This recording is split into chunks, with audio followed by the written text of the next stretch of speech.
Great tech teams are built one hire at a time. You know exactly what you're looking for. But finding the right person, that's a full-time job on top of your actual one. With OfferZen Embedded, a dedicated talent partner joins your team to run hiring from outreach to offer. So you stay in the loop and out of the admin. All backed by 9 years of experience and over 8,000 successful tech hires. OfferZen Embedded. Let's grow your tech team together.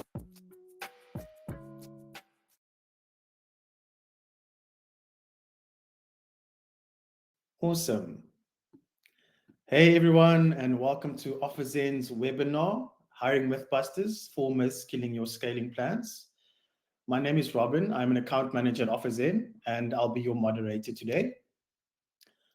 So before we dive in, just a quick bit to keep things running smoothly. So if you have any questions, drop them in the questions tab on the right, and we'll cover as many as we can.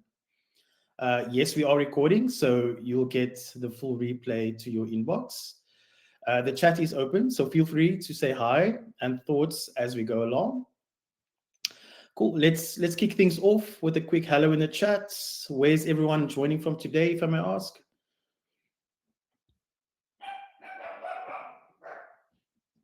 Hey, Belinda.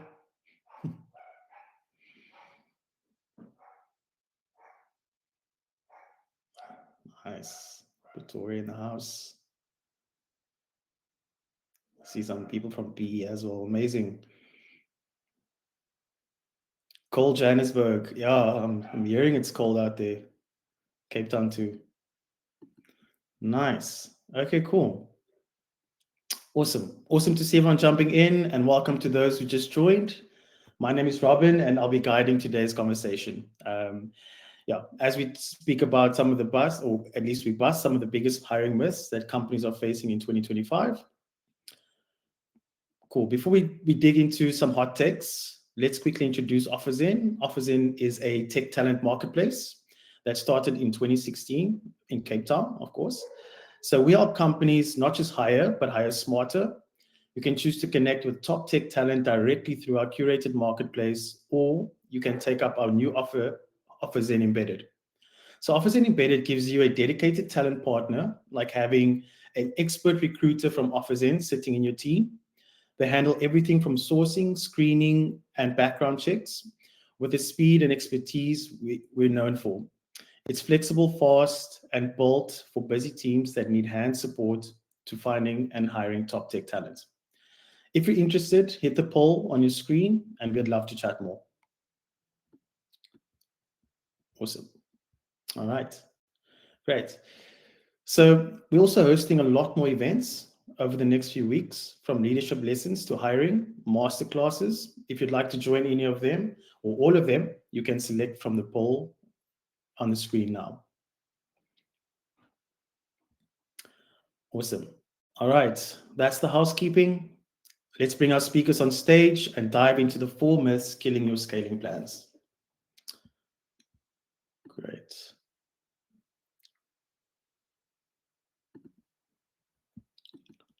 Awesome.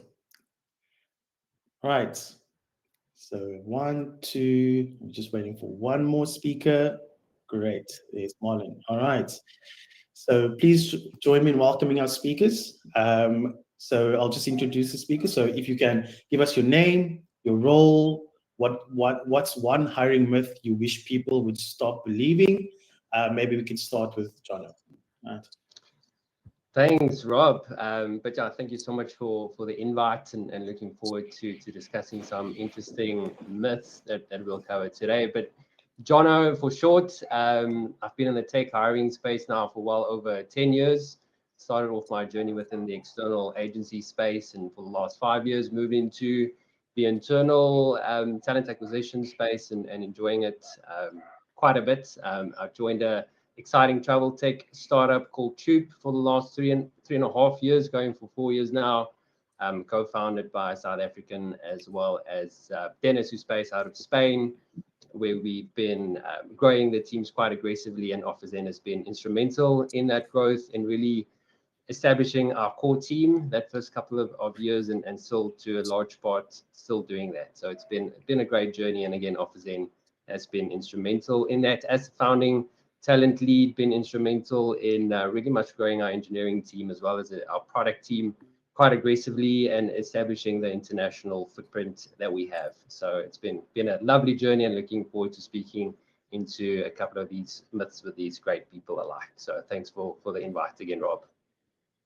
Nice. Thanks, Jono. Let's go to Marlon. Cool. Hey everyone. My name is Marlon Diamas. I'm a senior full stack engineer and tech lead here at Specno. Yeah, my journey has been a little bit of a wild one. But yeah, I found my place. I enjoy like just building tech, solving problems, and yeah, working with great people. So yeah, looking forward to busting some myths today. Maybe I would say especially the one about salaries, where we're seeing that devs just want a higher salary. Okay, perfect. Thanks, Marlon. And then last but not least, of course, Mersha. Hi, thanks for having me. Name is Mersha Malan. I'm head of data engineering at Sand Technologies. So at Sand, we do AI solutions. So we hire software engineers and data engineers and data scientists. So I'm bringing kind of the perspective of being part of that recruitment process, from setting up the process and doing some of the hiring, and just have seen and talked to a lot of people across engineering, data engineering, all of it. Yeah, very keen to start busting some myths. I am quite interested in the co-pilot equals AI success one, just because we do a lot of AI type things. So yeah, that's the myth I'm looking forward to most. Nice. Thank you so much, Mersha. Awesome, guys. So let's kick into the 4 myths that we'll be covering today. So the first one is no one wants to come into the office anymore. Bit of controversial one, I know. And then 2, developers only care about a higher salary. All right. 3, devs will leave for better options. And then 4, adding Copilot equals AI success. All right, let's get myth busting. All right, so for the first one, let's kick things off with a spooky one. No one wants to come into the office anymore. But here's the reality. It's not the office that's the problem. It's what's happening in the office. Devs aren't avoiding the office because they hate desks or coffee machines. They're avoiding it because it's often a waste of their time. Our data shows that over 80% of developers don't feel productive in the office. 40% say that there's no real difference between what they do at home versus what they do in the office. Then 3, and their top complaints, commutes and distractions, not collaboration and culture. So if you're asking people to come in, the real question is, what's the value of being there? I'll start my question off with Jono. What are your remote policies, and what does that mean in practice? Let's hear from the audience in the poll as well, if you have any remote policies, or what's your remote policy at the moment and what that means in practice. Cool. Jono, do you mind answering that question? Yeah, no, for sure. And yeah, great topic. I think super relevant, especially 5 years post-COVID, where, everyone has been working fully remote, at least, since then. And we've been obviously seeing a little bit of aggressive return to office policy for a lot of companies. I think for Troop, that's one of our main value props, is the fact that we've been, remote first since the beginning, and still very much remote first. That said, as our product is all about, is really changing how companies plan and execute in-person meetings and events by using data and forward-thinking technology. So I think for us is really the combination. Although we are fully remote and largely remote first, we do enjoy and understand the importance of getting people together in a room, the energy, the culture, executing against and planning the goals and executing the goals are super important. So for us at Troop, it's one of our main selling points, especially now where we're seeing a lot of companies doing a 180 on working fully remote, and the data is showing that, a lot of some of the candidates that we're speaking into, there's not a lot of backing as to why companies are, suggesting or implementing, going back to office, and I think that's an important piece for us. Once we do have in-person meetings and events once a year, we have an all team off-site, and throughout the year, we've been doing way more departmental get-togethers. I mean, the team, all our leaders right now is meeting in Spain to talk about our goals for the next quarter. So that's a strategic the part that I think, some of the companies are missing. If you do ask the folks to come back, be strategic around at least the reasoning behind it. And especially when you do have in-person meetings and events like we've been doing, being strategic around managing expectation. What's the plan? What's the agenda? And those aspects is what we're actually building in our platform to help cater to make sure these in-person meetings, and events are executing successfully, because there's a lot of work that goes into the in-person meetings and events, and you want to execute against the goals and the vision that you want to achieve in these aspects. So it's super important for us. It's close to home for us here at Troop, as we are again fully remote, and we have strategic in-person meetings and events. And specifically our co-founder Dennis, that is traveling quite a bit to meet with the folks that are in person. A couple of weeks from now, you'll be visiting South Africa, and again we'll be doing co-working but strategic events as well. And almost more importantly, from a people point of view, the culture piece. How we then building culture within those space, whether it's team building aspects, great dinner, or whatever the case is, but then to cultivate those areas where you're actually then being strategic around building relationship, getting to know the person outside or from the other side of the screen, and then building the culture that's sustainable, and that really then speaks to the retention strategy that we'll most likely touch on further in this conversation. Cool.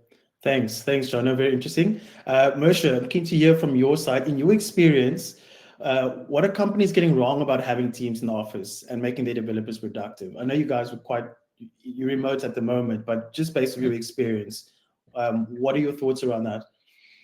Yeah, so I mean, my knowledge about this comes from interviews. So obviously interviewing a lot of people and asking kind of what they're looking for. And one of the questions I always ask is, are you remote? Because I've been forced back to the office and I don't want to do that. So I think the thing that people get wrong is that they set up the remote policies with not the person in mind, with not the individual in mind. So we've all kind of adapted our ways of living, and we figured out what works for us. Maybe some people work for 2 hours in the morning, take a break, then work again, and that those habits gets broken when you go to the office. What I do typically hear is that remote policies are set up for the manager's needs in mind. So it's managers that don't have visibility on what people are doing and they want to coordinate. So their needs are put first and they don't look at the individual. So I think that's the main thing they're doing wrong, is they're setting up the remote policies in a way that just breaks the habit and makes people not be able to work comfortably as they used to. 100%. Very true. Cool. Totally agreed. And then for Marlon, what does the office offer that working from home doesn't, in your opinion? Yeah, I mean, for me, what I've seen that it definitely accelerates collaboration, fosters like team culture, and just gives you direct access to like mentorship and guidance. So I feel like if you're actually around people or in the same space, it's easier to kind of talk to people and just get comfortable with one another, get to know each other more personally. I think the office is a great space to like be around like-minded people, working together, just being able to kind of break out of that constant focus and just like talk about things and actually like work together to learn and grow and like just solve problems. I think that's like the biggest advantage. Then I'll definitely say like we also get like lunches and like unlimited coffee, unlimited energy drink, snacks. Those things are also like nice to have that just like that you don't always have at home. So it's just something that you don't need to think about, that you can just get quickly and just enjoy yourself. Yeah. Yeah. Coffee is expensive, I know. So cool. Just back to Mersha. Has your view of what makes a great office or work environment changed since you experienced remote work? And if it has, how's it changed? Yeah, definitely it has changed. So I used to kind of think that a great office space is about the way it's laid out and the coffee. Do you have good coffee in the office? And that type of thing. And I've realized what actually makes it great is the flexibility. So if you have an office space that's available, for example, that you can go and use, but there's no strict rules about you have to be there from 8 o'clock until 5 o'clock. So you can come in at 10, be there for 4 hours and go home. You skip the commute, you get your in-person collaboration, you still get your focus time at home. So it was about the vibes basically, and now it's about the can you get the vibes but also get your productivity at home, kind of get those best of both worlds and get your good coffee and your break from your home life at work or at the office. Yeah. But the coffee hasn't changed. That's still that has to be true in the office. Cool. Amazing. Thanks, Moshe. Last question on this myth, Jono, for yourself. If returning to the office is non-negotiable for Troop, for example, how can companies ease that transition for devs? Yeah, it's a good question. I think just being strategic around to Moshe's topic, to be strategic around setting up the office. The flexibility around that. I think a lot of engineers that we've been speaking to enjoy the option. If you want to come to the office, whether it's twice a week or once a week or whatever the case is, I think involving the employee with regard to that conversation, again, to Moshe's and Marlon's point around the flexibility around that's the key. I think sometimes companies can get it sometimes wrong as having the non-negotiable, where to a large degree it has worked for majority reasons before. I think again, involving the employee, the transparency around the decision making on the back of that, and again having the flexibility around maybe once a week or twice a week, and at what time. It's just again involving the employee around those decision making and being transparent around that communication. Yeah, true. All right. Any other thoughts, Marlon, on your side? Do you have any thoughts on how to make the transition a bit better if they had to come into the office and it's non-negotiable? Yeah, I definitely think just having that flexibility and understanding, like in terms of commute, like if you're having to drive in traffic, that is definitely gonna put pressure on the day. So it's like that thing of being able to come in at any time, and it shouldn't feel like coming to the office is for you to be watched. You still want that kind of like trust and stuff. I feel it's just that yeah, there must be transparency definitely, and understanding about why it is, and just being open about how we can do it together. Yeah, and understand one Nice. another. Great. Thanks, Marlon. Awesome. All right. Moshe, do you have any final thoughts on that before we move on, or you happy? Yeah, one final Yeah. thought. So something to just from my side to keep in mind is remember that going back to the office doesn't mean it has to be exactly as it used to be. We are a Yeah. progressive humanity, and something to help is for managers to make it clear why they want it. Like the devs will be more likely to come in if you're like, I'm really struggling to get visibility on your progress. Can we get a middle ground? So for devs to be open to that, but for managers to also look at individual needs. So just keep the human touch involved. Nice. Thank you so much, Moshe. All right, guys. So we can move on to our next myth. Developers only care about a higher salary. A big topic, of course, in our account management team as well. So from our side, yeah, developers only care about a higher salary. Here's the reality. Money talks, but it doesn't solve everything. Great devs aren't just looking for a paycheck. They're looking for purpose, growth, and flexibility. Here's what the data says.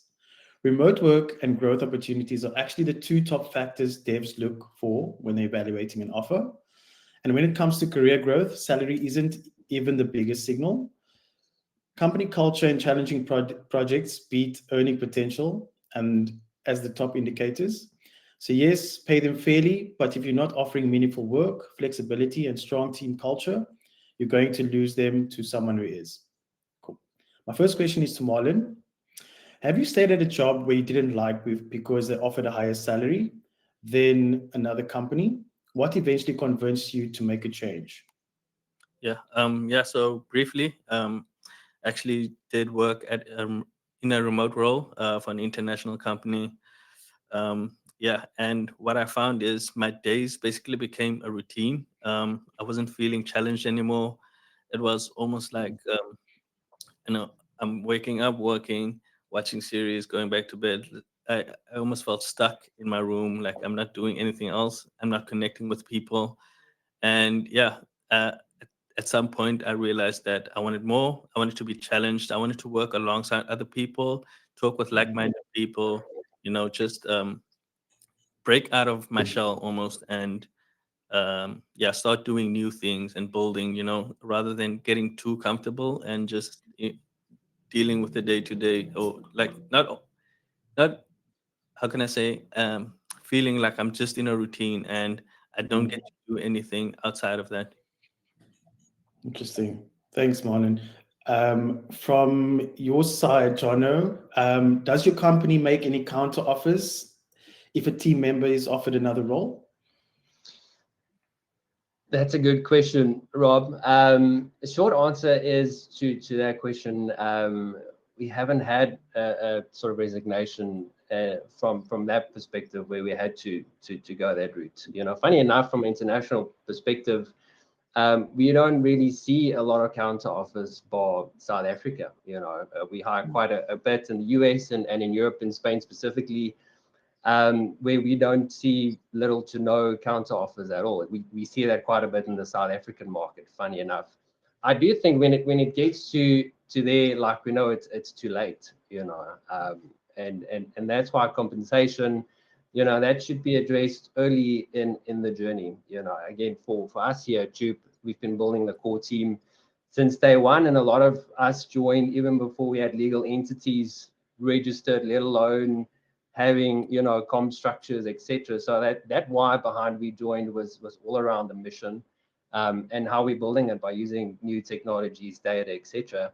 But it gets quite increasingly important once we talk about the retention strategy. Now we've built the core team, how we're looking after them, and compensation is a big part of that. I think the only myth in that sentence is the only part. It's not the only thing, but it's a very heavy component as to how we hire, but more so how we retaining good folks and all our engineers to that point. And I think having a North Star around your compensation philosophy is very much important, and the transparency around that is increasingly important. I think specifically for South Africa, I think a lot of international, footprints like the US, even Europe, have done some great work in compensation philosophies and North Stars around certain job leveling and what the structure should be in that, 3 to 5 years or 5+ years worth of experience. So it's super important. It's a phase that we're on right now, is our compensation philosophy, how we break down our salary bands and how we're offering that to our local folks, as well as our international hires. So it's increasingly important, and I think there's a great work to be done specifically for our South African folks. But it's super important. It might not be the only reason why folks are looking to join. We're not hearing that as the only piece. Sometimes it's a little bit of a red flag if someone is looking purely based on salary, which we're not seeing a lot of, but it plays a huge role when hiring, and then more so how we're looking to retain our amazing engineers. Nice. Cool. Thanks, Jono. Moshe, I'm keen to hear your perspective from a hiring manager's perspective, and as well as how successful is offering more money at actually improving your dev retention. So kind of 2 points there, but I'm sure you'd be able to cover both of that. I can try my best. I'm also mulling over some things that Jono was saying. So yeah, the retention so what I have found is that generally this rule applies where offering more money isn't good enough reason for someone to want to stay or want to move, but not offering them enough. So if they feel that they're being underpaid, that's a reason for them to want to leave. So it's kind of like offering more money doesn't motivate people to move, but if they feel undercompensated, that gives them a reason to start looking. And I do slightly disagree with the one thing you said about when it gets to the compensation, like counter offering, then it's too late. I do find that a lot of people work very differently. So some people might come from an environment where the first step is you go look for another job, you get an offer so that you can go and increase your salary to get a counter. So it depends a lot on where people came from. Some people will first talk to their tech lead. Some people will immediately go to the process. We do find that the counter offers is really difficult. If someone is just playing the system, then that's also not really a person that you necessarily want in your culture, because they're just kind of here for the salary, similar to what you said. So in terms of the retention, we do try and get some kind of balance between making sure people are compensated fairly according to the market, which is really difficult because we're playing in international markets as well. So South Africans can get jobs from overseas companies, and then it's like, well, yes, your South African salary is underpaid compared to your friends earning in pounds, but so that's very tricky. True. Yeah, the overseas markets are coming to South Africa all the time, I'm seeing, paying the guys very well. So yeah, thanks for that, Moshe. And then from an exit interview perspective, Chano, maybe this one is for you. Other than money, what are the reasons for leaving do you see from your exit interviews? Yeah, I mean, it's another good question. Again, we've been doing well in some of our staff retention. We haven't had a lot of any engineers leave per se. And again, that's I think a testament how we've been hiring, and again, OfferZen has been instrumental in that. I think exit interviews are increasingly important for us. To establish how we can speak into aspects sooner than later. At the end of the day, for us, it's about changing environment that hasn't been touched before. So it's quite a fast-paced environment, and some folks might not be able to jump on that as fast-paced as we would like, at times from an exit interview perspective. But yeah, I think we've been doing some great work in terms of not being in that position too much lately, in terms of having too many exit interviews as much. But again, it's increasingly important for us to look at these things and to do better as a business, as we've been doing now. Great, cool, nice, awesome. Marlon, do you have any comments on that specifically? I know you lead a team as well. Do you have any comments in terms of the exit interviews and what you're hearing from your developers, if they do leave Specno or any other role that you were in before? Yeah, so I would say it's definitely what people mostly bring up would be like growth opportunities, or maybe wanting more meaningful work or challenging projects. I think also sometimes it's like a disaligned with company culture. Like maybe you feel left out, or you don't feel like you're being seen. But I think it's mostly about transparency or just like being seen in your company, like being like for instance, for me, what I would say is what I've seen here at Specno that works really well is the leaders get to know each individual person and kind of see what it is that they personally like. Like some people are those that want to be seen, that want to be like shown off and praised a lot, and then there's people who like being in the corner, just grinding hard and doing their thing, and then just like maybe getting salary increase every now and then. So it's like understanding your people like personally and tailoring toward them. So it's a lot about like seeing how the people are getting to know each other, and just seeing that everyone gets what they are looking for at a company. So yeah, you should be able to kind of understand each one's needs and see how they work and what works best for them. Nice, interesting.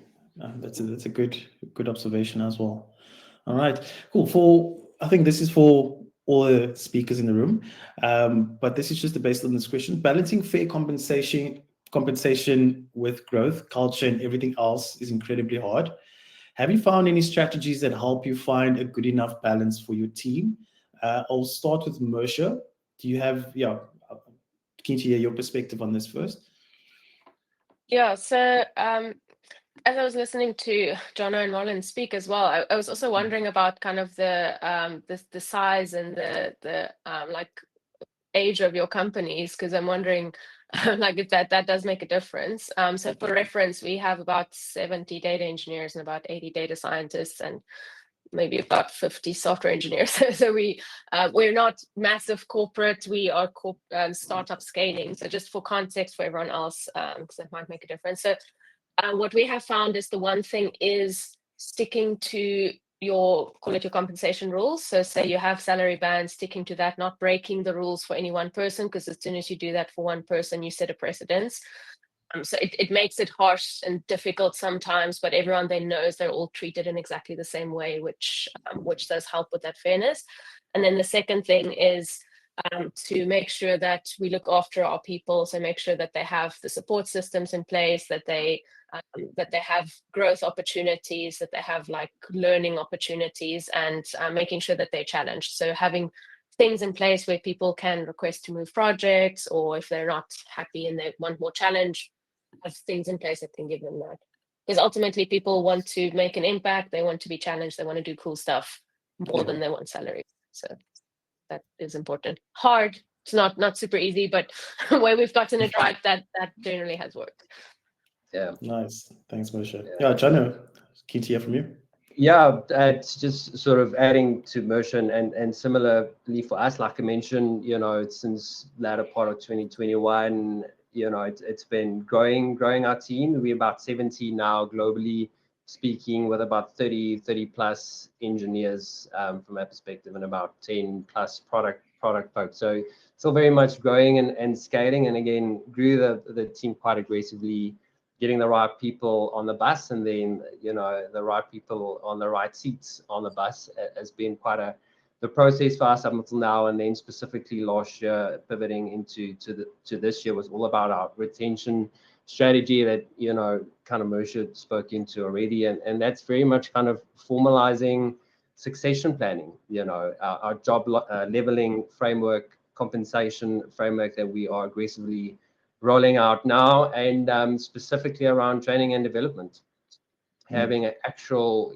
budget for specifically our engineers to really especially with AI and a ton of exciting things that are happening, to be able to do the effective skills development within those spaces. And again, I think that to Moshe's point, it's a delicate dance. There's no copy and paste for any company to roll out these very much important things. I mean, for us, we have 3 different legal entities: South Africa, Spain, US. We have odds and ends all over Europe, let alone Canada, Malaysia, India. So it can be quite, there's a number of nuance around these things, compensation, leveling, titling framework, job descriptions, you name it. So again, there's no copy and paste, and you need to have a thin line, like Moshe said, to make sure you dotting all these I's for everyone that's involved, and not to have folks right outside the compensation framework as an example. So it's super important to establish these frameworks specifically from a retention point of view. So how are you executing these things are super important. And then I would argue communicating and implementing is the other important piece. Again, to involve the employees in these processes for us was all around hiring experience. People manager that's done this before was quite important for us, specifically this year. Alexandra is her name. She's been a month, probably 2 months into the business. So very much getting someone on board to execute against these important topics, have been one of our focus strategies, because we now in their retention phase, which is super important for us. And talking around these topics: compensation, job leveling, career succession, training and development, all of those, aspects is what makes a great culture, alongside backing that fundamentally in the company's values, which we did a relaunch back in February in our all team meeting in Milan. So it really connects, everything connects at the end of the day. But yeah, again, transparency around how we're executing against those for any company will be crucial. Nice. Thank you so much, Jono. And then finally, Marlon, do you have any comments on the balancing of your team in terms of compensation, growth, and culture? Yeah. Yeah. I definitely say, like, I agree on both the points Jono and Moshe made. Transparency is a big layer. Like just having that openness and feeling heard. When you're giving feedback. and just knowing that there are changes in place, and there, like you are being seen as a person yourself. Getting that continuous learning is very important as well. Having that feedback loop, and just having that support, feeling that you are supported by your team members, by your leaders, and so forth. So yeah. Another thing, like Jono said, it's definitely not a copy paste thing. Like each company has their culture and they have their way of working. Um, so it's definitely like something that each one needs to figure out on their own, and kind of to see how it works with the people that they're working with. Nice. Awesome. Thank you so much, guys. That was great answers. Awesome. Let's jump into the third myth, which I think from my side and what I'm hearing keeps managers up at night, is that devs will leave for better options. The reality is that devs leave if you stop being the better option. All right. So what the data says is that developers who aren't job hunting says they're still growing where they are. The report strong work-life balance, great colleagues, and confidence in the earning potential. In short, they're not chasing something better because they already have it.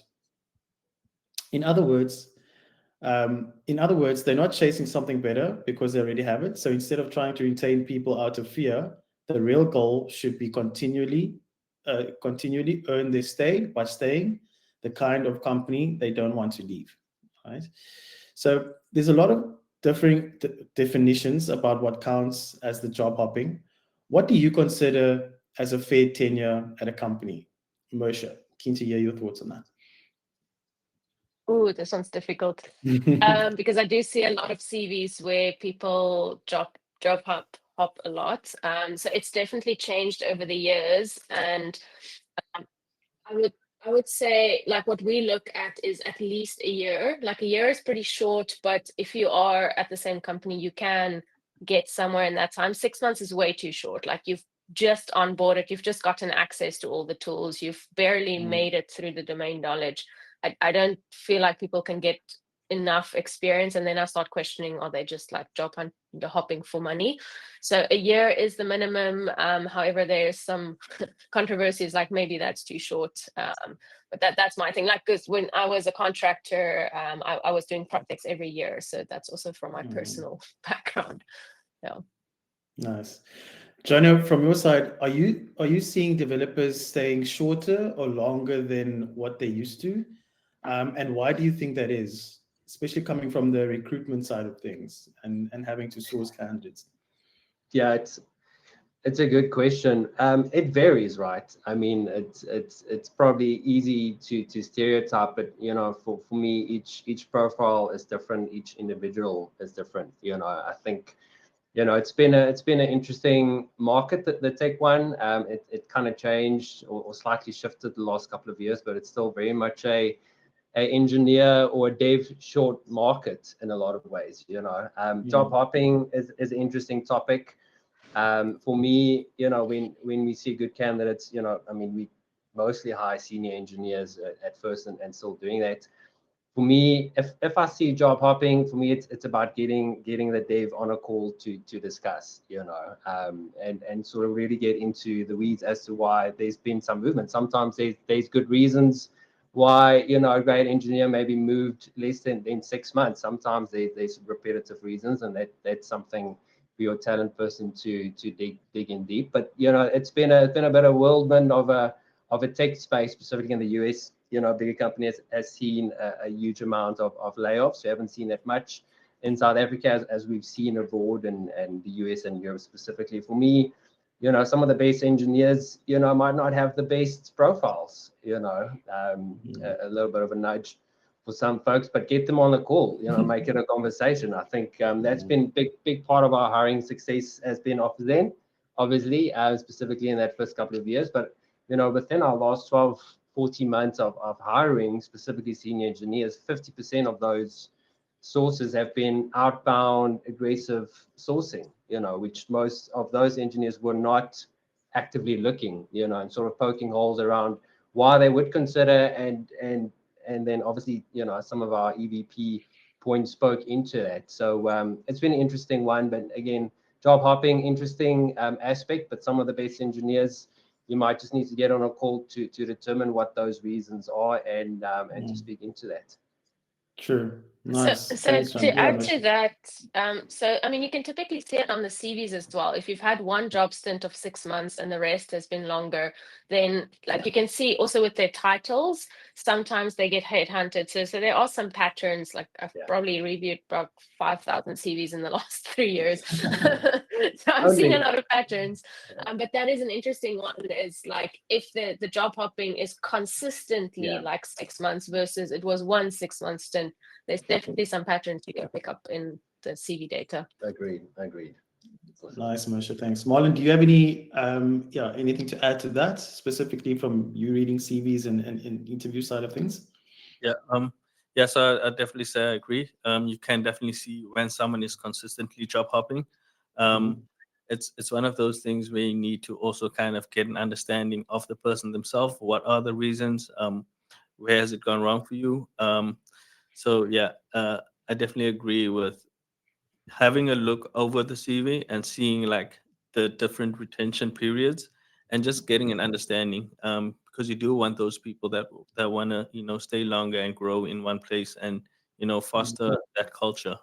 So yeah. Yeah. Marlon, from your side, just based on the short and longer stints at companies, have you seen that changed over the past 2 years? Or yeah. Yeah. I would definitely say I feel like it has slowed down a bit. I've seen like these things happen a lot more in the past when it comes to like job hopping and stuff. But people tend to stay a lot longer, at least from what I've seen in the last 2 years. That has changed significantly. I think it's mostly because there are a lot more people coming into the market. A lot more people are looking to do deving, and it's just that it almost seems like there's a lot more options for companies to go to for devs, and then some of them have to find like freelance work and stuff like that. So people tend to find a place where they feel welcome, or they feel they have that growth, and stay there a bit longer to kind of just improve on their profile. So yeah, that's been my experience. Nice. Thanks, Marlon. Cool. Mersha, from your perspective, what are the top motivators you see from developers looking to change roles? Based off the interviews that you've had recently. Yeah, so I mean, so there are many things. The remote work policy is a big one. Like I've had some people that literally are just moving because they don't want to go to the office. A lot of people are not challenged and growing in their current company. They've hit a ceiling. They want to move on. Other companies have a toxic work culture. So you can also see that by the questions they ask you in terms of what do you as your company do. You can realize how they've been treated. So they want to be treated better. They want to be more challenged. They want to have more impact in the work they do. They want to have a growth opportunity. They don't want to work in the office oftentimes. Yeah, so culture is a massive one. I've never had an interview where someone legitimately just said, I just want more money. Maybe have had one and we declined them, but everyone is like culture, challenge, growth. Nice. Thanks, Mersha. Interesting. Jono, from your side, how does your company approach developer growth? Yeah, it's a good question. I touched on it earlier. That's exactly where we're at right now in some of our journey, specifically from a retention perspective. And again, it's all about the succession planning, and really much. I mean, if you think about Troop as a whole, specifically our engineering team, we haven't had one external hire from within a managerial role. All of our teams. Kind of founding members have moved into team lead roles and managerial roles in the entire engineering squad. And that kind of shows the organic growth that we believe in to this day. All of those founding members have moved into team lead roles subsequently. And again, more recently, we promoted some of them into engineering manager roles. And, for someone that's been involved in building the team from scratch and hiring them as engineers, and now, leading squads, seeing their development, even before we had a structured process, up until now, we are working on doing that from a more structured perspective is important. And I think that's been our success, again, hiring the right people in the right spaces. And like Steve Jobs said, your best managers are the great ICs, the individual contributors, and I think that's what we've seen off the bat at Troop, and I think a lot of companies tend to do that fairly well, is to look at the great individual contributors and moving them into that managerial or that career succession that for some of them are looking like leadership and or managerial positions, and doing that well. So we've been doing that organically, successfully, but now we're in the space where we're doing that as the teams are growing, to have a better structure around succession planning, training and development, and all of that speaks into our culture. Nice, interesting. Thanks, Jono. Last question for Mersha and for Marlon. What have you found to be the most successful encouraging team members to stay within your organization at the moment, or previously, of course? And maybe we can start off with Mersha. Yeah. I was just going, so then Marlon can end the section instead of me. So the most successful we found is to look at the individual needs. So in the case where someone wants to leave, looking at them and can we give them something more challenging, something more aligned to what they want to do. And yeah, it is very individualistic. Some people want growth, some people want more challenge, some people feel undercompensated. So it's having those one-on-one discussions and figuring out which of those it is, and trying to make that happen. Interesting. Nice. Yeah, I definitely agree with that. Like just that open communication and understanding like each individual, seeing what it is that they're looking for, and having that open discussion with everyone. And just like a thing that we have is like we openly discuss like salaries as well. Not like saying what our salaries are, but more like saying how you can grow your salary, and that it is a thing that you can go for, that you can like take on. Like it's not like almost like a secret discussion. It's something that everyone feels comfortable doing, like going up to the boss and saying like, these are the things that I've done and this is what I feel where I should be now. And just having that back and forth discussion and seeing why he thinks, okay, maybe you're still in this bracket or whatever. So it's something about being transparent, that transparency, and just understanding where you are, and then feeling valued, feeling supported, feeling heard, and yeah, just having that. Nice. Thanks, Marlon. Very good perspective from your side. Okay, cool. Perfect. Let's move on to the fourth and final myth. Adding Copilot equals AI success. So, right, a modern classic. Just give developers Copilot and boom, you've nailed AI adoption. If only it was that simple, right? So the reality is giving your team access to AI tools isn't the same as adoption. Real impact comes from AI when AI is actually integrated into workflows, habits, and how teams collaborate. What the data says, AI tool use among devs jumped from 36% to 23 in 2023 to 56% in 2025. But over 60% of those devs aren't using AI at work. The problem isn't across or even know-how, it's knowing where those tools fit and how they actually help in the day-to-day work, right? So there's a lot of pressure on dev team to integrate AI into the workflows. How have you seen that play out in AI adoption across your company? I'll start with Mersha, because I believe you guys use AI quite often in your current job. Mersha, do you have a perspective on that, or can you hear your review on that? Yeah, so I think so. Our company is a little bit different because we are kind of AI driven and we have a lot of data scientists. So when AI tools became an option to use in the workplace, it was kind of met with more excitement of wanting to use it rather than a forcing function of you have to use it.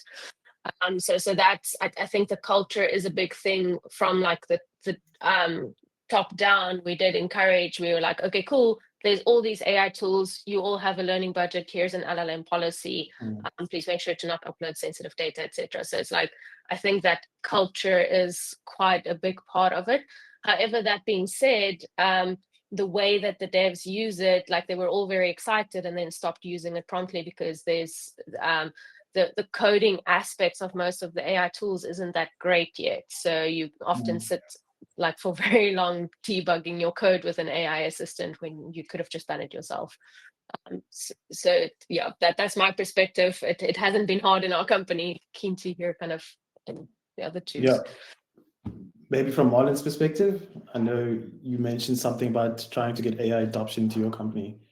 Yeah, I think that there's definitely like been a lot of like hype and pressure around it, but Mhm. it's about getting everyone to kind of just try it out, so Mm. like one thing that we've done at our company is we have these Friday things where we kind of showcase things that we've done. And in a lot of the recent ones, people have been showcasing how they've used AI to help them. So I think it's more of understanding how you can use AI to help with your workflow rather than, let it do all the work for you and becoming too dependent on it. So it's like giving the people the tools to understand how to use it and when to use it, and just having a discussion around that, and like showcasing like things that you've done and seeing the wins that can help everyone like feel more comfortable using it. Mm. Nice. Thanks, Marlon. Jono, from your perspective, in your experience, should I say, what are companies getting wrong about AI adoption and what are they getting right? Yeah, I mean it's a good question. I think especially for Troop, we're innovating, group meeting planning and events. We're disrupting that space by using technology, and AI is going to be a big vehicle for us to continue to do that. I think, giving having North Stars around head of engineering, the managers to really kind of pave the way into best practices around AI is going to be crucial. There's obviously a lot of talks around, security aspects like Moshe spoke about, specifically when dealing with external, clients and having, personal data on the platform, but really having, the responsibility on, the folks that are heading up and spearheading, engineering teams to be able to pave the way into best practices around AI. It's quite an exciting space for us. About a year ago, we actually had a in-person workshop here in Pretoria where we spoke about the importance of adopting AI, specifically not only in our engineering team, but throughout our company as a whole.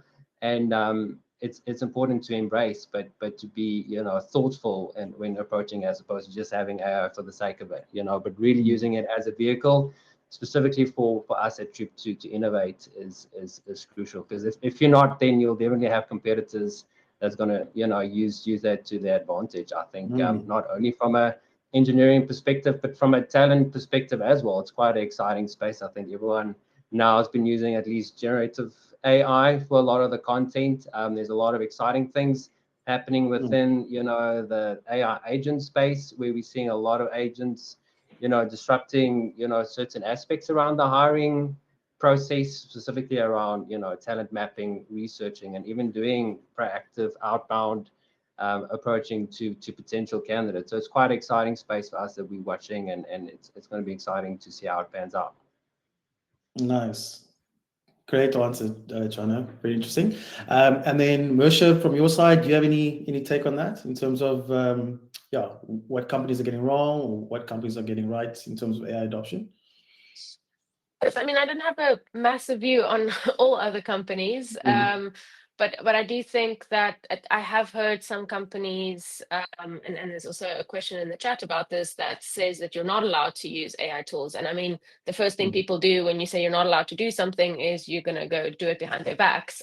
So I think that's something that companies do wrong. So that's one thing. And then the other thing is to say, oh, everyone needs to use AI because the whole world is doing it, and not giving a reason. Like, what is the purpose of this? Why is it beneficial to use it? So I'm not understanding what benefit it gives, not understanding the risks involved in it, and not setting it up for success in your company.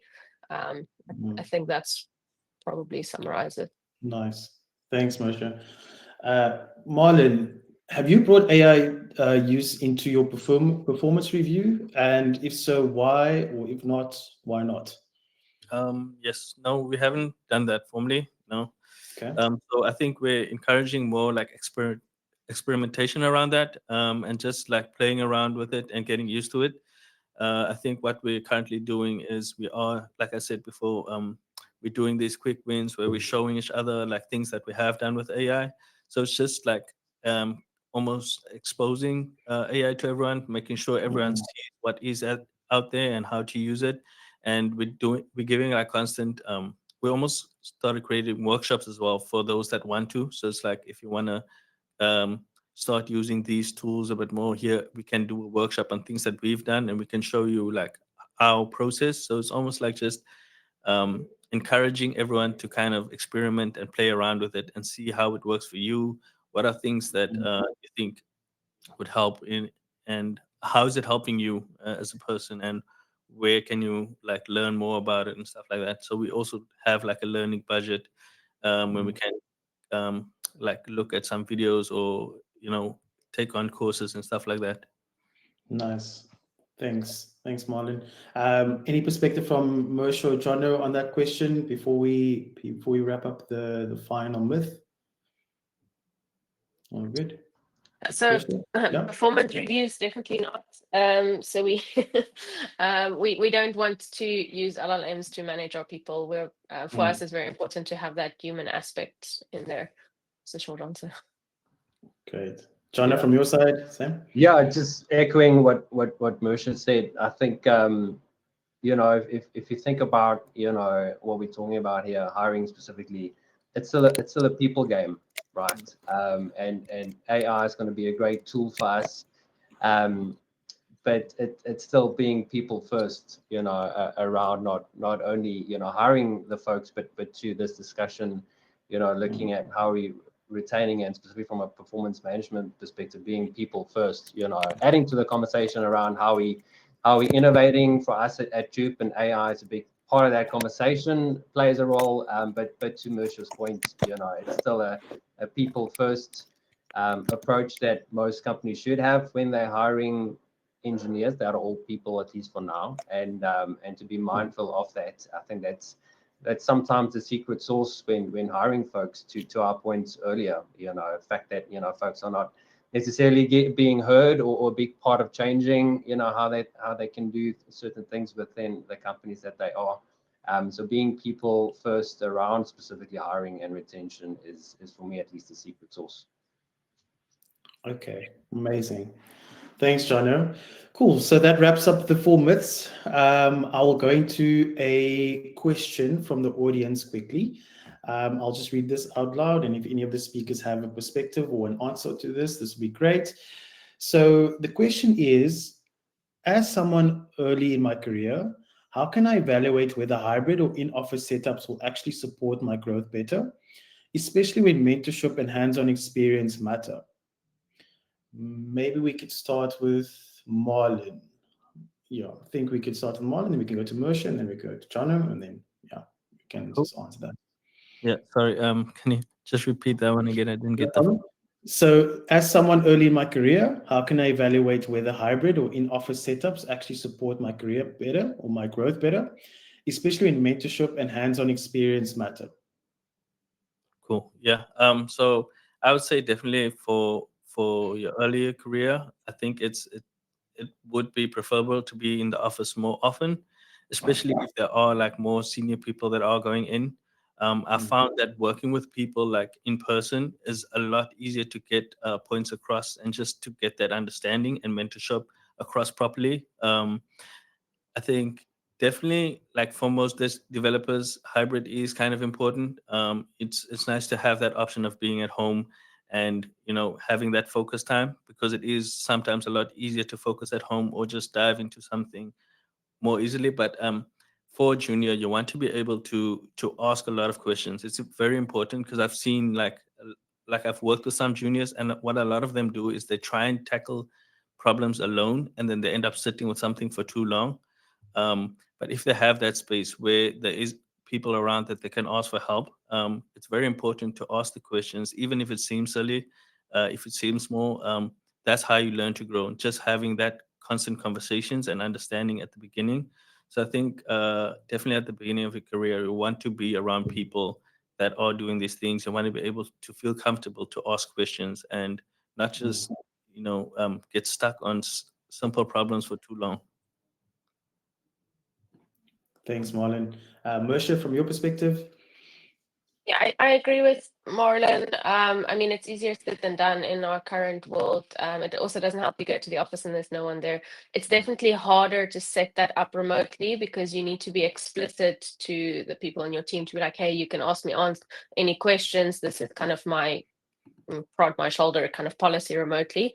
It is easier in the office. It's not impossible remotely, but it's definitely easier if you can do it in person. But then you also need your actual team in the office. And then maybe having some focused work time sessions to say like, okay, on Monday, we're going to spend 2 hours in the office as a team and we're going to brainstorm on things. There are some other solutions as well. Awesome. Thanks for that. I'm just mindful of time. We have hit 1 o'clock. Jonna, do you have any things to just add to that? Or yeah. No, I can agree obviously wrap it up. I agree with both of them. I think evaluating is to trial and error, you know, and especially given your current environment, whether you're able to commute or not, there's definitely ways to do that fully remote, to be able to, you know, get the needed mentorship, etc. But to Marlon's point, and Mersh as well, you know, there's some great energy when you do that in person, and most likely being able to pick up things fairly quicker in that respect. But yeah, to try both is really how you would probably you know, evaluate that sooner than later. Nice. Thank you so much, guys. All right, that's a wrap. We've busted some of big hiring myths today, from remote work realities to why throwing AI at your team isn't a magic fix. Hopefully, you're leaving with a clearer picture and a few sharp tools for scaling smart in 2025. The recording will be available soon, so if you missed any of those insights, don't worry, we've got you covered. We'll drop you an email with a link to the replay. A huge thank you to our amazing speakers, Jono, Marlon, and Mersha, for putting the Ghostbusters crew to shame. And thank you to all of you who joined us today. That's it for now. Good luck for hiring in 2025. And remember, great talent doesn't wait. Catch you next time. All right. Thanks, everyone. Goodbye. All right.